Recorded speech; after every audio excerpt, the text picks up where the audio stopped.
Allahumma sholli ala Muhammad wa ala ali Muhammad warhamna ma'hum birahmatika ya arhamar rahimin. Itu boleh.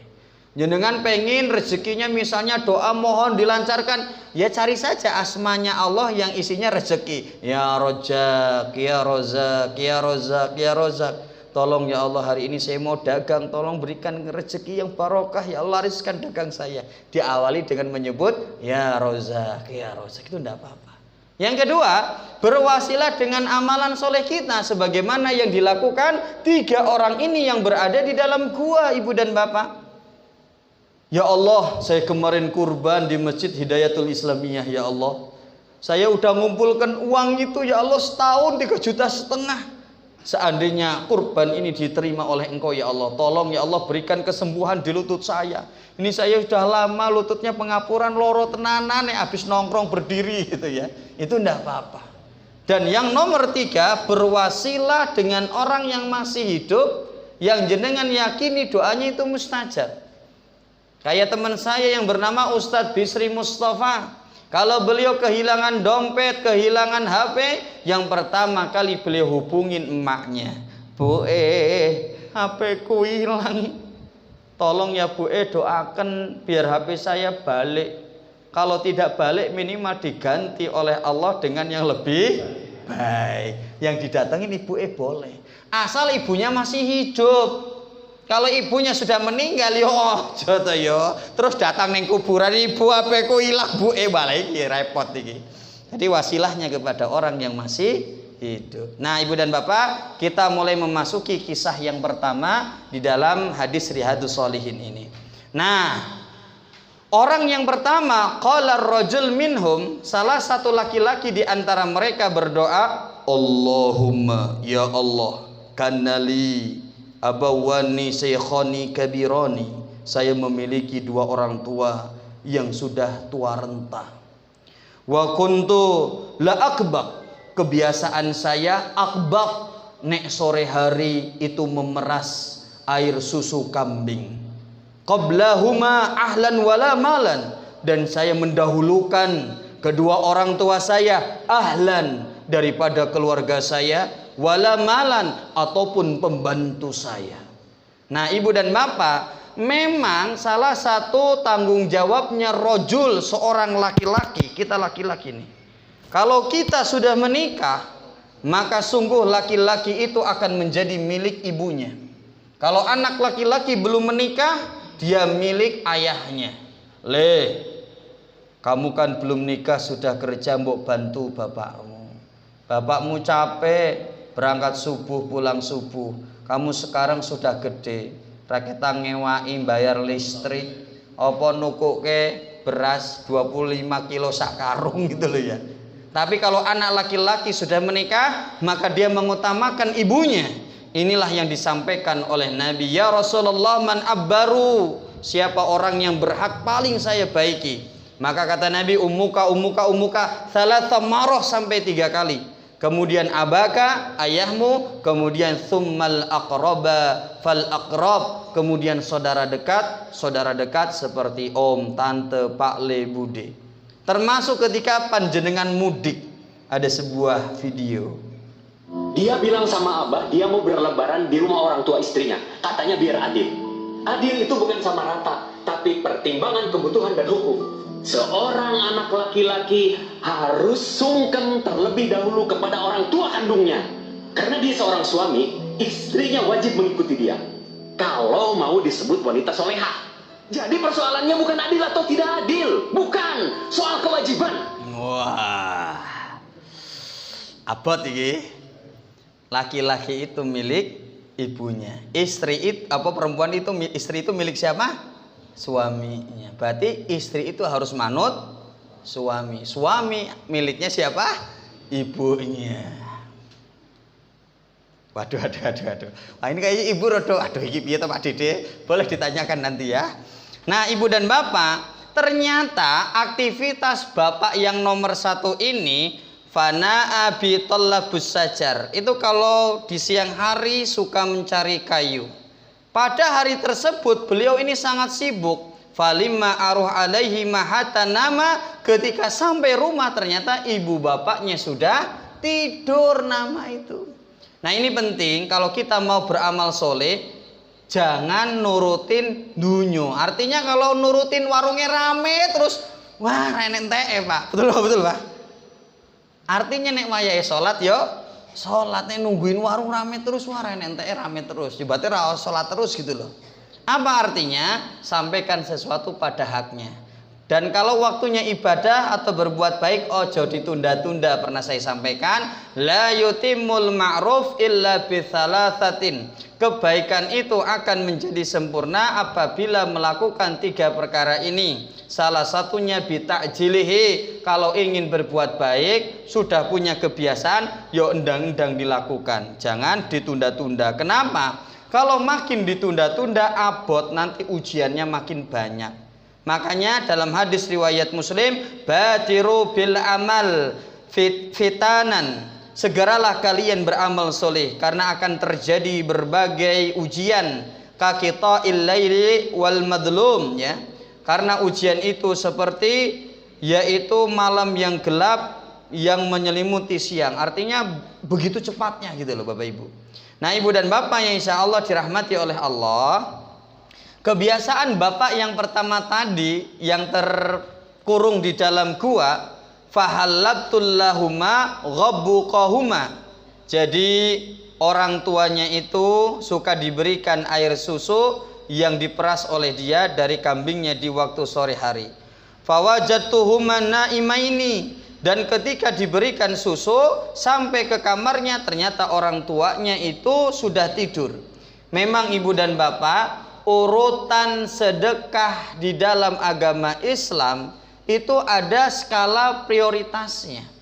Dalam Quran surat Al-Baqarah yang pertama, falil walidain, orang yang berhak mendapatkan sedekah kebaikan dari kita adalah orang tua dulu. Makanya bapak tadi yang pertama memerah susu, yang diberikan adalah orang tuanya dulu, tidak salah. Karena nanti di akhir cerita ternyata ketika sudah memerah susu, anaknya nangis ngelendoti sikil bapake. Ternyata jaluk susu. Pae nggo aku sik to pae, kata bapaknya kayaknya lora. Iki nggo bapak ibuku sik. Kasarannya kan gitu. Ternyata apakah salah? Ternyata tidak salah kayak gitu Bapak Ibu.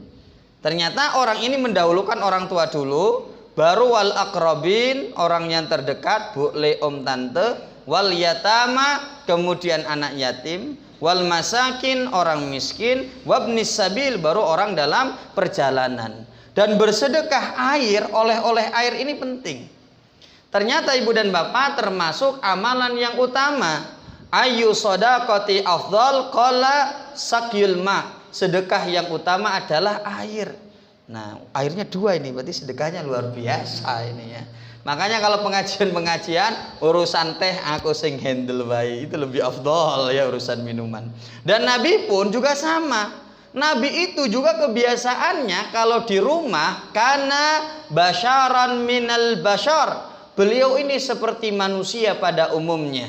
Ketika di rumah, ya fulli thawbuhu, dia suka mengurusi pakaiannya. Wayahli basyatahu, Nabi itu kalau di rumah yo memeras air susu kambing. Wayahdi manafsahu, beliau mandiri ngurusi keperluannya sendiri. Ibu dan Bapak yang insya Allah dirahmati oleh Allah, di dalam hadis tadi itu ada kalimat fakarihtu an uqidhahuma wa an aqbik qablahuma ahlan aw malan. Saya itu sangat membenci kalau minuman ini diminum oleh keluarga saya dulu atau pembantu saya. Atau bahasanya saya lebih mengutamakan siapa? Orang tua saya dulu. Saya lebih suka gelas ini yang berisi susu diminum oleh siapa? Orang tua saya dulu. Memang Ibu dan Bapak, hal ini pun yang dilakukan oleh para ulama. Mereka sangat memprioritaskan berbakti kepada orang tuanya. Seperti yang pernah saya sampaikan kisah Imam Abu Hanifah. Beliau ini seorang ulama besar. Suatu hari emaknya punya masalah urusan fikih, nanya sama Imam Abu Hanifah. Sama beliau sudah dijawab dengan jelas, tapi kata emaknya, "Le, aku ora mantep jawaban kowe." Waduh. Aku lebih mantep jawabannya Ustadz Zur'ah Al-Qos. Mbok aku anter menemui dia. Ya wis, hayo tak anter. Maka demi menuruti ibunya, demi berbakti kepada ibunya, Imam Abu Hanifah downgrade, menurunkan levelnya, bayangkan. Padahal Zur'ah Al-Qos itu levelnya di bawah Imam Abu Hanifah. Ketika sampai di rumahnya Zur'ah Al-Qos, kaget Zur'ah Al-Qos. Waduh, ada ulama besar datang ke rumah saya, ini ndak enak ini ya Allah gitu. Wahai Zur'ah, maaf, ini bu saya punya masalah gini-gini. Nanti jawabannya gini. Oh siap, 86 gitu ya. Singkat cerita, ibunya nanya, kemudian dijawab oleh Zur'ah Al-Qos. Jawaban sesuai dengan arahan dari Imam Abu Hanifah. Merendahkan dirinya demi ibunya. Sebagaimana Haywa bin Sari, seorang ulama besar juga ibu dan bapak. Ketika beliau ngisi pengajian seperti ini di majelis, tiba-tiba ibunya datang, pitik murung dikei pangan kae lho.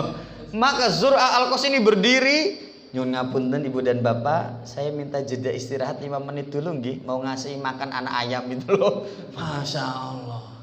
Kemudian ada seorang tabi'in namanya Muhammad bin Al-Munkadir, dan dia pun punya saudara namanya Umar bin Al-Munkadir. Kata Muhammad bin Al-Munkadir, aku lebih menyukai mijitin kaki emakku semalaman daripada seperti saudaraku Umar bin Al-Munkadir yang sholat sunnah semalaman. Pahalanya besar mana Pak? Mijitin simbok no yo. Bakti kepada orang tua hukumnya wajib. Sholat sunnah hukumnya sunnah. Ini seperti Jurej. Juret itu ketika sholat sunnah dipanggil sama mamanya, ya Junaid ta'al, come here please, gitu ya. Kadieu. Ibunya sedang kesulitan, kata Zur'ah bingung lagi sholat. Ummi wa sholati, saya pilih membatalkan sholat saya atau memenuhi panggilan emak atau melanjutkan sholatnya. Ternyata yang dilakukan Zuret apa? Lebih melanjutkan sholatnya, padahal sholat yang dia lakukan sholat sunnah. Gara-gara kejadian ini ibunya berdoa apa? Ya Juret, la amatakallah, semoga sebelum engkau diwafatkan diuji dulu oleh seorang perempuan yang nakal. Ternyata dia difitnah oleh perempuan gitu.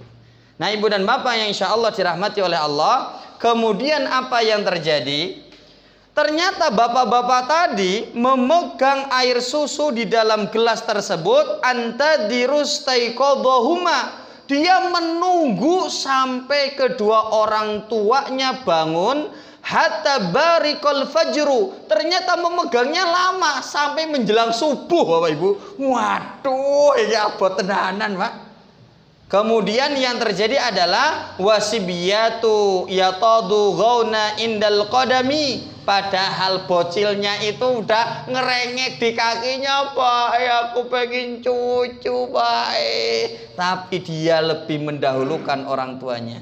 Kemudian fastaiqadha fasyariba ghabbuqahuma. Kemudian orang tuanya menjelang waktu subuh bangun dan meminum 2 gelas susu tersebut. Lalu orang yang pertama ini berdoa, Allahumma ya Allah, in kuntu fa'altu dzalik ibtigha'a wajhika.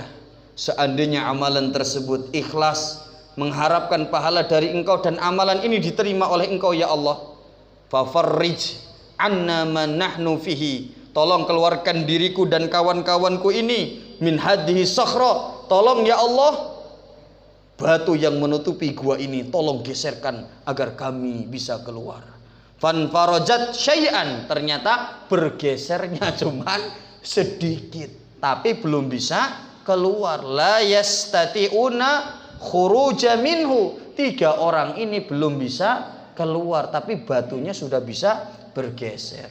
Nah, masih kuat Bapak Ibu? Apa yang bisa kita ambil? Ternyata amalan berbakti kepada orang tua termasuk amalan yang memiliki kedudukan yang tinggi di hadapan Allah. Karena amalan ini adalah amalan yang sangat dicintai oleh Allah Subhanahu wa taala. Makanya di dalam hadis riwayat Bukhari dijelaskan, ada seseorang yang bertanya kepada Nabi, Ayul a'mali afdal ya Rasulullah? Apa amalan yang utama yang dicintai oleh Allah? Kata Nabi, as-salatu ala waqtiha. Ketika seseorang ini mengerjakan salat di awal waktunya. Orang ini kemudian bertanya, "Tsumma ayu ya Rasulullah?" Setelah itu apa ya Nabi? Maka kata Nabi, "Biru walidain." Berbakti kepada orang tua termasuk amalan yang sangat dicintai oleh Allah. Makanya ibu dan bapak, kalau kita ingin tahu Allah itu ridho suka kepada kita atau tidak, kita tanya saja ke ibu bapak kita kalau masih ada. Ketika ibu dan bapak kita bilang, "Leh, nduk, matur suwun yo, kowe wis ngurusi bapak. Bapak saking repoti terus, matur suwun sudah diurusi." Kalau bapaknya ngomong kayak gitu, bapaknya ridho, berarti Allah pun ridho kepada dia. Tapi kalau bapaknya ngomong, "Le bandele ra jamak, nek kowe kaya jangkrik cemendol iso dipites tak lebok kene." Wah, berarti horor kalau kayak gitu. Makanya kata Nabi Muhammad, ridho Rabbi fi ridhol walid. Ridhonya Allah berada di ridhonya orang tua, begitu juga murkanya Allah Subhanahu wa taala. Nomor 3 ibu dan bapak, ternyata berbakti kepada orang tua itu menyebabkan kita akan dijauhkan atau dimudahkan jalan keluarnya ketika kita memiliki masalah ibu dan bapak. Jadi berdasarkan hadis tadi di awal, orang itu doanya diijabah dan batunya bergeser karena dia berwasilah dengan amalan biru walidain. Ini pesannya tinggi sekali buat teman-teman mahasiswa. KKN itu berarti posisi semester 6 apa semester 7? Ini semester 6 kan? Nah, kalau pengen skripsinya dipermudah, dapat bimbingan dosen-dosen sing wenak-wenak, kemudian penelitiannya dipermudah, masalahnya diberikan kemudahan, tolong di semester tua kayak gini hubungan jenengan ini sama orang tua diperbaiki. Jadi baktinya itu harus lebih bagus. Ketika bakti kepada orang tua lebih bagus, urusan kita akan diberikan kemudahan dan kelancaran oleh Allah Subhanahu wa taala. Lah Pak Dede nyun ngapunten, orang tua saya sudah meninggal kedua-duanya. Terus bagaimana Pak Dede? Oh, ingat, ada 7 perkara yang bermanfaat untuk si mayit. Salah satunya bersedekah atas nama si mayit, itu akan bermanfaat buat mayit.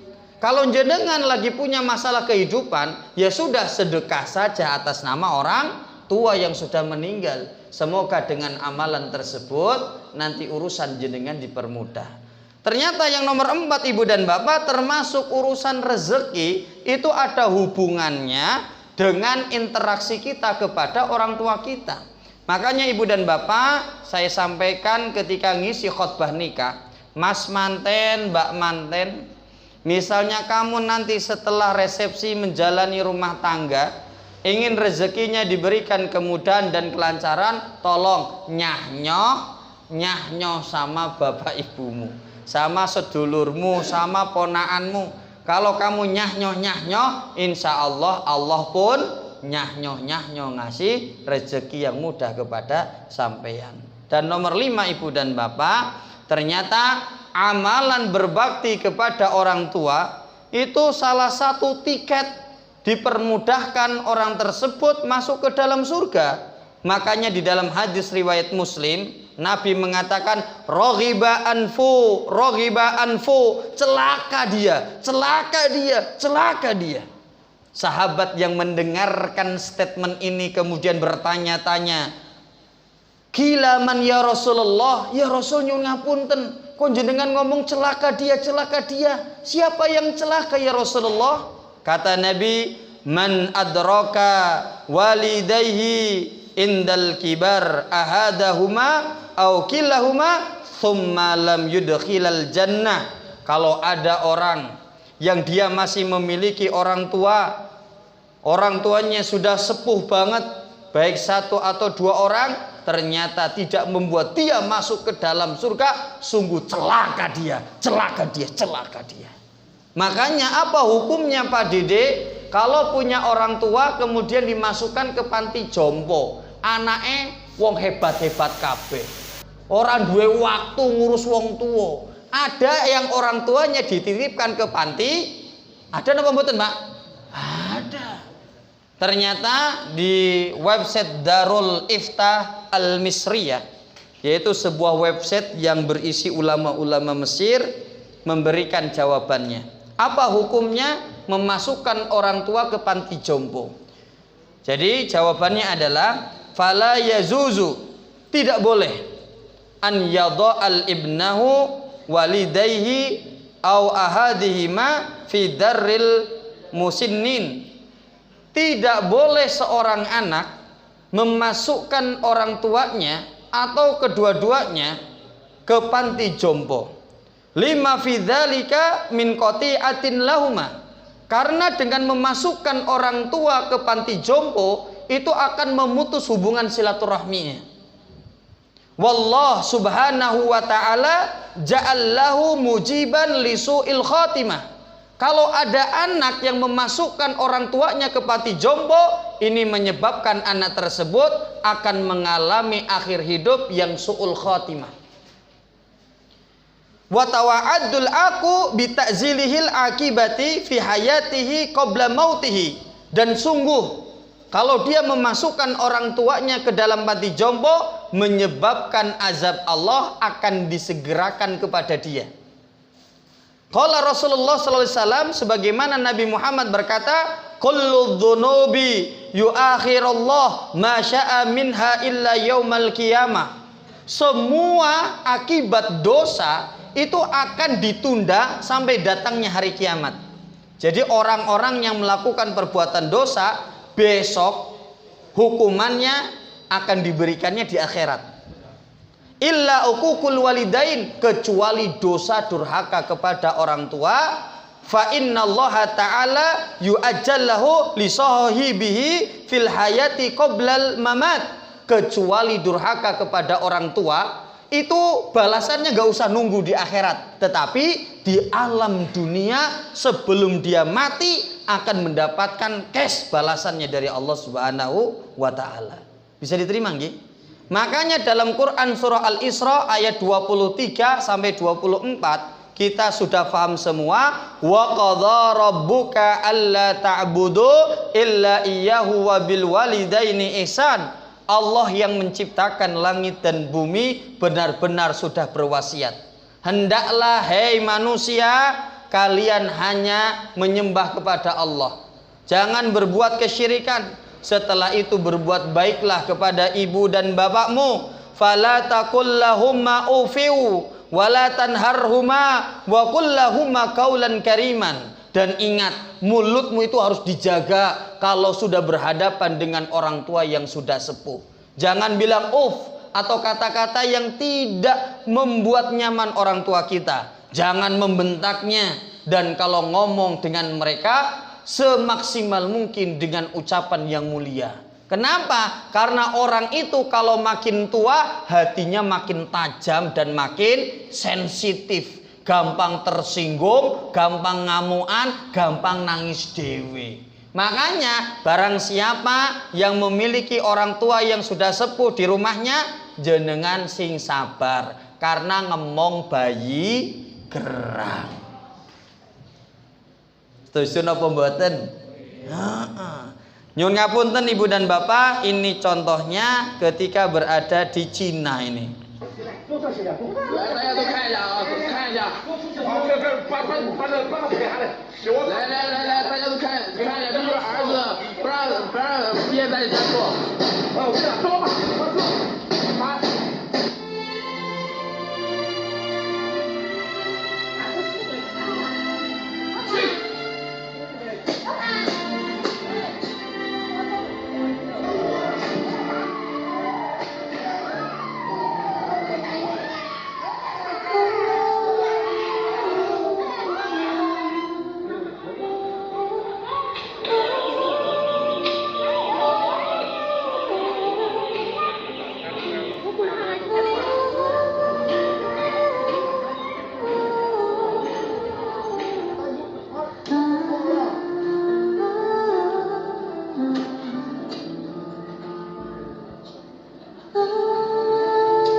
Naudzubillahi min dzalik. Memang anak itu, kata Ibnul Qayyim, itu kenikmatan nisbi. Anak itu belum tentu bisa memberikan kebahagiaan untuk orang tuanya. Lah, ada pertanyaan ibu dan bapak. Nanti saya terakhir.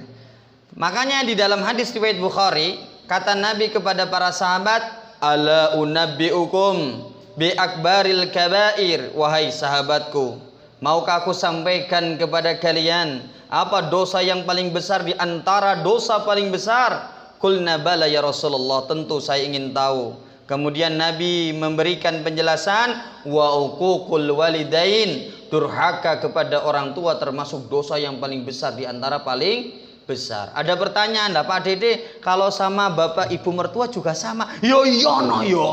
Nek sudah nikah jangan ngomong ibu mertua, bapak mertua podo wae. Itu yo bapak kita, yo ibu kita. Nyun ngapunten. Saya sama bapak ibu mertua yo harus baik dengan maksimal. Kalau saya sebagai menantu sama bapak mertua, sama ibu mertua sewenang-wenang, pasti istri saya sama ibu dan bapak saya juga akan sewenang-wenang. Kalau saya baik sama bapak mertua, baik sama ibu mertua, fa insya Allah istri saya yo baik sama ibu bapak saya. Betul apa betul, Pak?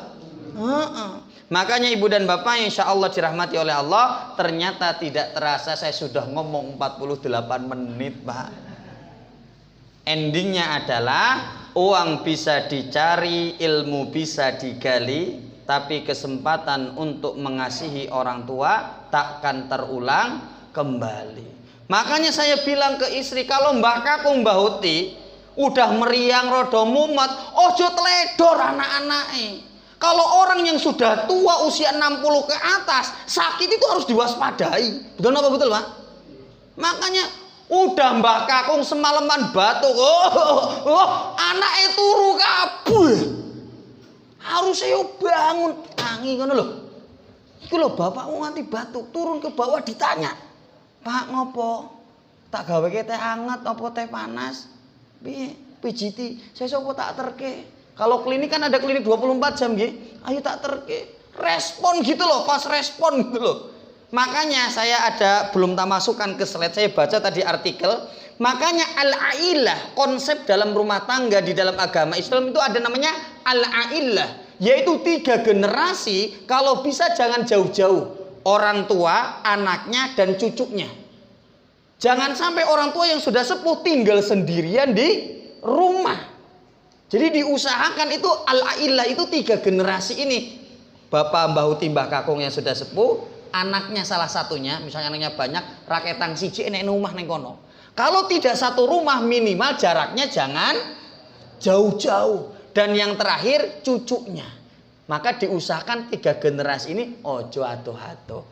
Lah jauhi Pak Dede, bapaknya di Kartasuro, anaknya di Jebres, itu masih dalam ranah Solo Raya, deket lah ya.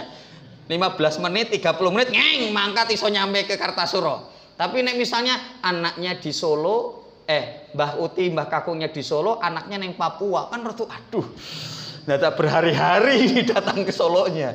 Makanya al-ailah 3 generasi ini ojo ado-ado. Nek ono apa-apa fast respon, dang-dang bisa datang. Makanya ibu dan bapak saya juga bilang ke istri saya, pokoknya Mbah Kakung, Watuk Siti, Meriang Siti, usia 60, langsung fast respon. Tawari, ayo periksa dokter, ayo bapak pengen apa? Karena usia 60 tahun ke atas itu waktu yang tersisa tinggal sedikit. Dan kok bapak ketawa? Ini serius. Saya bukan bermaksud mendoakan loh ya Pak, tapi jadi anak harus tahu diri gitu loh. Jadi anak itu harus tahu diri. Pokoknya orang yang sudah sepuh itu sisa-sisa waktunya itu dibikin seneng gitu loh. Dibikin senang, dibikin bahagia. Jangan sampai aku soyo tua, uripku soyo susah, kan mesak gitu. Yo. Tinggal beberapa puluh tahun dibikin seneng lah. Bukan bermaksud yang muda meninggalnya duluan, ya tidak juga. Gitu. Bisa diterima nggih? Alhamdulillahirabbil alamin. Kisah yang kedua lain kali kita sambung lagi. Karena sudah 51 menit Bapak Ibu. Karena ingat, penceramah yo koyo dokter. Kalau kebanyakan ngasih dosis, nanti jamaahnya yo kelenger gitu. Ustadznya kesuwen iki. Ada 5 menit Bapak Ibu. Monggo kita diskusi bareng. Kalau saya bisa langsung tak jawab. Kalau tidak bisa di kesempatan selanjutnya kita bahas. Monggo Pak.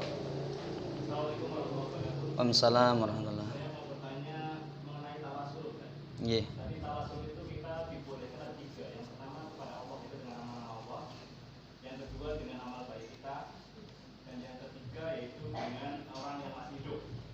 Yang di masyarakat kita ini kan ada yang namanya biasanya itu tawasul kepada para nabi dan para aulia, para orang-orang soleh gitu. Yang biasa tawasul umumnya dibaca sebelum tampil gitu, dengan mengkhususkan Al-Fatihah bagi Rasulullah, bagi orang muslim. Itu gimana hukumnya? Terima kasih. Assalamualaikum warahmatullahi wabarakatuh.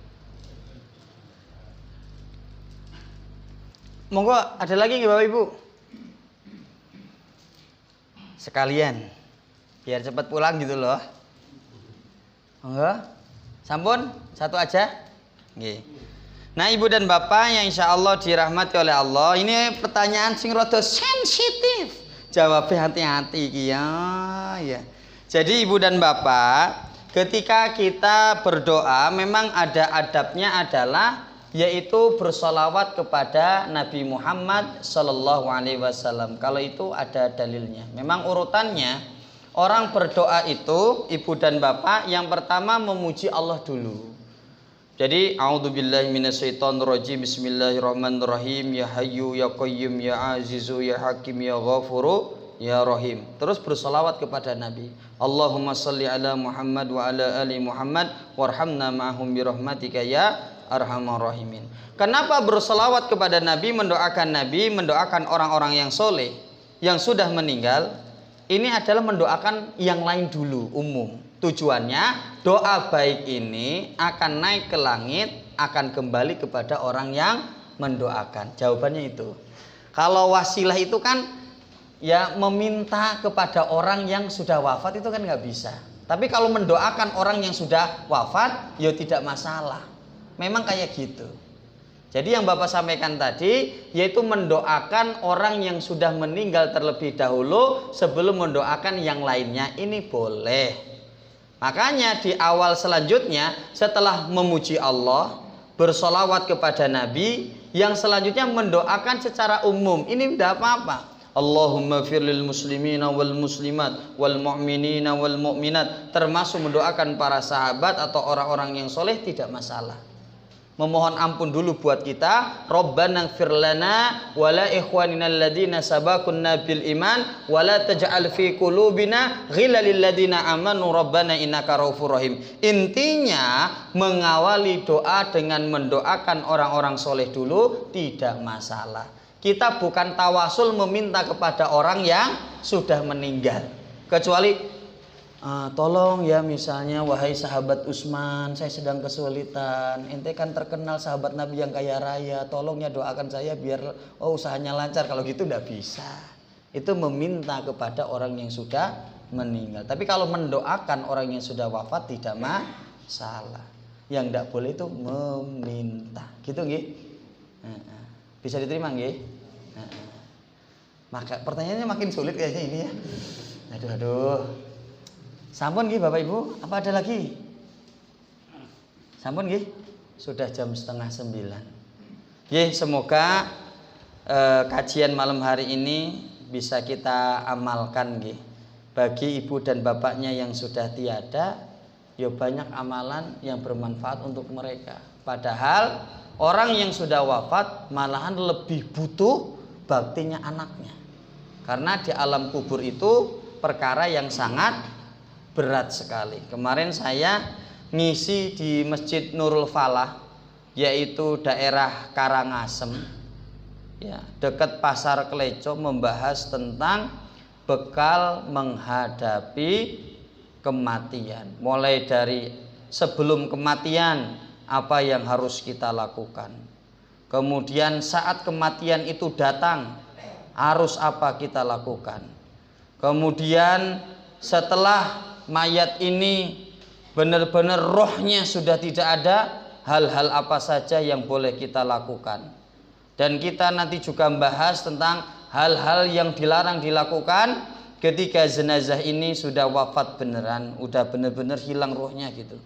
Kemudian yang selanjutnya dibahas tentang amalan-amalan yang bermanfaat untuk mayit. Dan makanya ibu dan bapak, kuburan itu adalah terminal pertama yang menentukan perjalanan selanjutnya. Innal qabra awwalu manazil akhirah. Kuburan itu terminal pertama menuju perjalanan panjang di alam akhirat. Fa innaza minhu fama ba'dahu aisaru minhu. Barang siapa di alam kuburnya sudah mendapatkan kebaikan, kemudahan, maka perjalanan selanjutnya akan makin mudah. Wa in lam yanzu minhu fama ba'dahu asyaddu minhu. Barang siapa di alam kuburnya mendapatkan kesulitan, perjalanan selanjutnya makin sulit, tambah sulit. Kita sekarang berada di alam dunia. Nanti alam kubur ini terminal pertama. Kalau di sini sudah baik, nanti perjalanan selanjutnya akan mudah. Begitu juga sebaliknya. Dan orang tua yang sudah meninggal berada di alam kubur itu benar-benar membutuhkan ya bantuan dari orang-orang yang masih hidup, berupa senantiasa mendoakannya atau bersedekah atas nama mayit pun itu juga bisa Bapak Ibu. Makanya kemarin ada beberapa pertanyaan yang sudah saya jelaskan bolak-balik masih ditanyakan di WA. Ini gimana Pak Dede? Katanya berkorban atas nama orang yang sudah meninggal, kata jenengan tidak boleh. Boleh, asal yang berkorban ini masih ada hubungan nasabnya, kurbannya seorang anak kepada ibunya atau bapaknya yang sudah meninggal. Karena kurban itu sama dengan bersedekah, dan ini dalilnya. Nah, gitu. Jadi selesai Bapak Ibu, alhamdulillahirabbil. Mari kita akhiri dengan membaca hamdalah dan doa kafaratul majlis. Alhamdulillahirabbil alamin. Subhanakallahumma wa bihamdika asyhadu an la ilaha illa anta astaghfiruka wa atubu ilaik. Wa akhiru da'wana alhamdulillahirabbil alamin. Tsumma assalamu alaikum warahmatullahi wabarakatuh. Monggo kalau ada tambahan pengumuman dari